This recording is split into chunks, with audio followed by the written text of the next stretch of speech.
It's always amazing to be under this beautiful weather of Plateau State, Nigeria.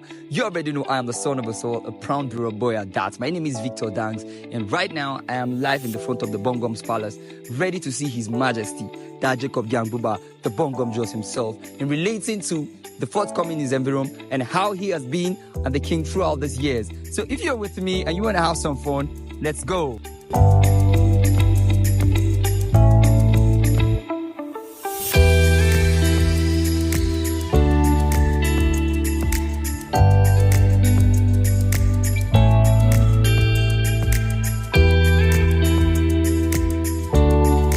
It's a pleasure to have His Majesty in the house. The man whose royalty and love has been an inspiration to a lot of people. And can also that His Majesty, Jacob Gyang Buba. Sir, I just want to ask you a couple of questions for your reign as king and for the forthcoming Nzembe. One of the questions is, what actually inspired you to take the mantle of leadership for Gbwon tribe? There is no tribe or community in Nigeria that doesn't have leaders, no? Yes, sir. And we've had leaders ever since. And leaders come and go. And when the last one, Victor Pam, died, the kingmaker decided on me. And that is that. Okay. I have to accept because we cannot keep the stool vacant. Okay. So what has been the biggest achievement or milestone during your reign, sir? It's not usual for me to blow my trumpet. Yes, sir. But because we thank God that the Gwom as a nation have remained intact, we are doing our best in the context of our cultures and traditions to change, to ensure we sustain and hand over to our children and raising them. Because if people without culture and tradition are not a people. We in the selection of Gwom, we respect our native laws and customs. So, sir, how do you balance tradition and modernity? The things that happens now in our modern tribe.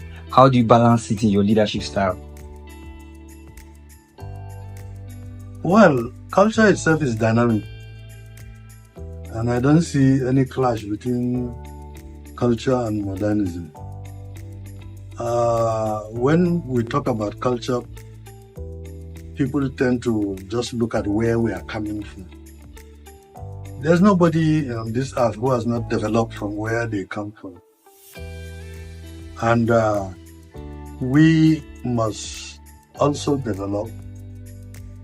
There are some aspects of culture that we will drop because they also clash with the religions that we practice.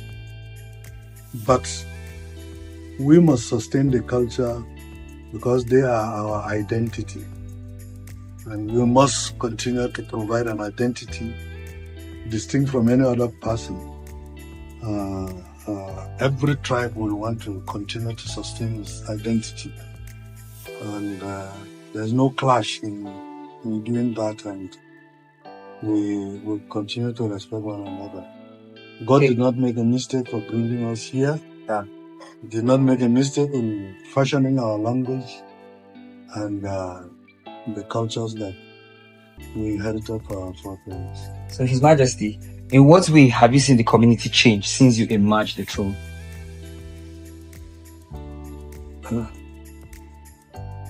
You are standing before me, and even as I'm attired, it's different from what our great-grandparents used to do. Exactly, yes, sir. That's not a huge change. It looks very... That's very true. Amazing. The facility we are in here today, we never had them in those days. Exactly. And that's why I say we are responding to the dynamics of change and modernization without losing track of our culture and tradition. Yes. Okay. So what advice would you give the younger generation who want to achieve like an acquaintance with a leadership or a traditional cultural way like this? Well, I even thought you would be interviewing me in Durham language, and you are interviewing me in English. Yes, because I just want the whole world to understand it. Yeah, you can go and interpret to the whole world. We must stand firm on our language. Okay. That's our identity. And like I said, we must not lose sight of modernity also. The two can go together. Okay. And we must endeavor to make sure they go together. We belong to a world community, we belong to the communities in Nigeria, but we have our distinct cultures and traditions. Okay, so this which segment we don't shy away from displaying. Okay. So this segment is for the forthcoming cultural festival. What is the historical or cultural significance of the festival to our community? The Gwom didn't just wake up one day and invented these cultural festivals. We inherit them from our forefathers. Okay. And we're just sustaining them even within the context of modernization. And so we are not claiming we invented anything. If we invented anything, that wouldn't be cultural. That wouldn't be traditional. And so we inherited them and we are sustaining them because we see value in them. The Nzem that we are celebrating annually is an aggregate of all the festivals that the Biroms in their villages, districts, and so on do celebrate. But we are celebrating these annually as a form of our togetherness as a Birom people, and the culture and traditions are very similar with one another. And so it's a thing of pride for us to showcase our culture and our tradition. So how does the festival evolve over years under your leadership? I have said it, my leadership has not invented a culture or a tradition. We are celebrating what we inherited. And so it has been there from time immemorial. And we will do a disservice to the Birom people if we don't continue, because that will mean losing our identity. Okay. So, sir, what role do you see the festival playing, uniting or educating the younger generation? But that's the main purpose, that we hold the festival: unity, educating, reminding our children where we all came from and what has happened over the years. It's historical, and the history should be a thing of joy and pride for every Birom child. Accordingly. So, sir, are there any new features for this coming festival we should look forward to? The big thing about this festival is that we have decided to celebrate our women. Oh. And this is one thing that for long we have not done. And it's high time we give them the recognition and celebrate them accordingly. Because they historically and biblically, the woman is equivalent to the man. Exactly. Only that the man is the head of the family. This is a role assignment, not a superiority contest. So we have to celebrate the woman just as we celebrate the man. Okay, sir. What message or theme do you hope the festival communicates to both local and visitors? Come and experience it, and you will appreciate what to take away from the festival.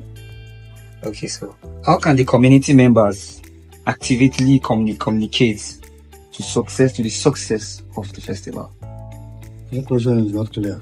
I said, how can the community members actively contribute to the success of the festival? the fact that they are part of the festival, it means they have something to contribute.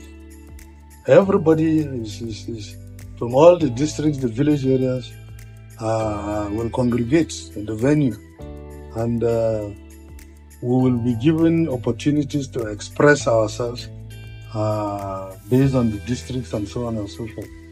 It is for us to continue to appreciate one another and